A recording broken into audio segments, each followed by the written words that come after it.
আসসালামু আলাইকুম সবাই কেমন আছেন? আশা করি সবাই ভালো আছেন। আলহামদুলিল্লাহ আপনাদের দোয়া এবং ভালোবাসায় আমরা সবাই ভালো আছি।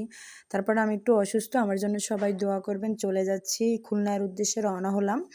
মানে একটু ডাক্তার দেখাবো খুলনা আ সিটিতে। সিটি মেডিকেলে ওইখানে একটু ডাক্তার দেখাবো। তারপরে দেখি ফিরে আসার চেষ্টা করব। আজকের মধ্যেই টেস্ট অবশ্যই দিবে। তারপরও দেখি কি করা যায়। কিন্তু যেতে, যেতে দেখেন রাস্তার দৃশ্যগুলো আসলে গ্রাম মানেই সুন্দর। রাস্তার দৃশ্যগুলো অনেক সুন্দর লাগে। আর শহরে দেখবেন জ্যাম এই সেই। আবার উঁকি মেরে এটা দেখতেছে কেন বুঝতেছি না। আসলে আমি মনে হয় ভিডিও করতেছি তাই উঁকি মেরে একটু দেখতেছে। চলে আসলাম সেই খুলনা সিটি মেডিকেলে। যাই হোক আসলে আমি টেনশন করতেছিলাম যে আমি অসুস্থ, কে না কি না কি টেস্টে কি আসে, মানে নানা রকমের টেনশন করতে চলে আসলাম। কিন্তু সব রোগের বড় রোগও হলো মানুষের টেনশন। কিন্তু এখানে মেডিকেলে এসে দেখা যায় যে আমি আর কি অসুস্থ তার চেয়ে বেশি আরও অনেক রকমের মানুষ আছে অসুস্থ। যাই হোক আলহামদুলিল্লাহ আল্লাহ যেভাবে রাখছে ভালোই রাখছে। তারপরও আমার জন্য দোয়া করবেন। আসলে সত্যিই আমি একটু অসুস্থ। তারপরেও তাকায় দেখি চারোদিকে যে এত রকমের মানুষ অসুস্থ, এত সমস্যা নিয়ে আছে, আমার খুবই মায়া লাগে বিশ্বাস করেন। মানে ভিতরটা কেমন জানি করে যে আল্লাহ এত অসুস্থ দিয়ে রাখছে। তারপরেও বলি আল্লাহ সবাইকে সুস্থতা দান করুক। সবাই আপনারা সবার জন্য দোয়া করবেন যেন সবাইকে আল্লাহ সুস্থতা দান করে। তার সাথে সাথে আমার জন্য একটু দোয়া করবেন। দেখি ডাক্তারের অপেক্ষায় আছি। আসলে এসে বসে আছি কিন্তু ডাক্তার এখনও আসে নাই। দেখি ডাক্তার আসার পরে কি বলে, রিপোর্টে কি আসে দেখা যাক।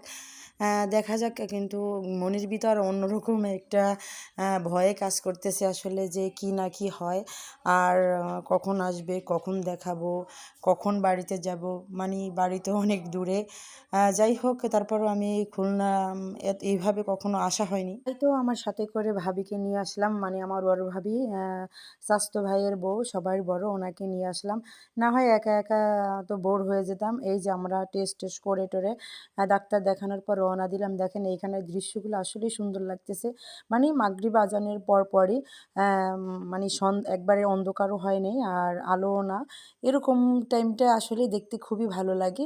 দেখেন আপনারাই মানে দেখতেছেন যে এত সুন্দর লাগতেছে, চারদিকে বাতিগুলো ঝিলমিল করতেছে। আর খুলনাবাসীই বলতে পারবে আসলে যে এটা কোন ব্রিজ। আসলেই খুলনাটা অনেক সুন্দর। আমার বেশি একটা আসা হয়নি, খুব কম আসা হয়েছে। ২-১ বার আসছি আর কি। একবার মনে হয় আসছি এটা মনে পড়ে, এছাড়া আর আসা হয়নি এরকমভাবে। আর আজকে তো আসলাম এখানে ডাক্তার দেখাইতে। আবারও বলি সবার কাছে দোয়া চাই, সবাই আমার জন্য একটু বেশি করে আমার ভিডিও দেখতে যদি কারো ভালো লেগে থাকে প্লিজ একটা লাইক দিতে ভুলবেন না। একবারে বাতিগুলো ফুটে আছে। যাই হোক অনেক সুন্দর লাগে। তারপরে আমি আর ভাবি গল্প করতে আসলে ২ জন মানুষ থাকলে যা হয়, কিন্তু একা থাকলে তো অনেক বোর হয়ে যেতাম। তো ২ জন মানুষ থাকলে গল্প করতে আমরা যাইতেছি। আমার একটু কিন্তু মন খারাপটা কিন্তু দূর হইতেছে। কারণ ডাক্তার দেখাইলে যদি টেস্টে কিছু ধরা পড়ে বা কিছু, এটা কিন্তু অন্যরকম একটা মন খারাপ হয়, একা লাগে অনেক কিছু। মনে হয় যেন পৃথিবীতে কিছুই নেই, আমি একা নিঃস্ব, বা আমি চলে যাব, আমি মারা যাব, অনেক কিছু মানে ভাবনা চিন্তার মধ্যে পড়ে এগুলা। তারপরে ভাবি ছিল বিদায়, কিন্তু আমি অতটা বোর হইনি। ভাবির সাথে গল্প করতে হাসাহাসি করতেই পথ চলছি। ভালো লাগছে। এমনি জার্নিং করতে খুবই কষ্ট হয়েছে, কারণ আমার বাসে জার্নিং করতে খুবই কষ্ট লাগে। কষ্ট হয়েছে তারপরও আমার ভালো লাগছে, ভাবি পাশে ছিল তাই। তারপরে এখান থেকে তো যাইতেছি সামনে। এই যে দেখেন এই জায়গাটা কিন্তু আরও ভীষণ সুন্দর লাগে। কারণ এটা আসলে আমার ক্যামেরায় এতটা ফুটে উঠতেছে না, কিন্তু বাস্তবে আসলেই কিন্তু সুন্দর। কিছু ভাইয়ারা ভিডিওতে বলতেছিল তাদের খুলনা শহরে আসলে খুলনা শহরের প্রেমে পড়ে যাব। আসলে প্রেমে পড়তে হয় এরকম একটা শহর। যাই হোক ভালোই লাগছে চারদিকের দৃশ্যগুলো দেখে। আমি কিন্তু এতটা খুলনার শহরে আসি না কখনো। ওকে সবাই ভালো থাকবেন, আমার জন্য দোয়া করবেন। আল্লাহ হাফেজ।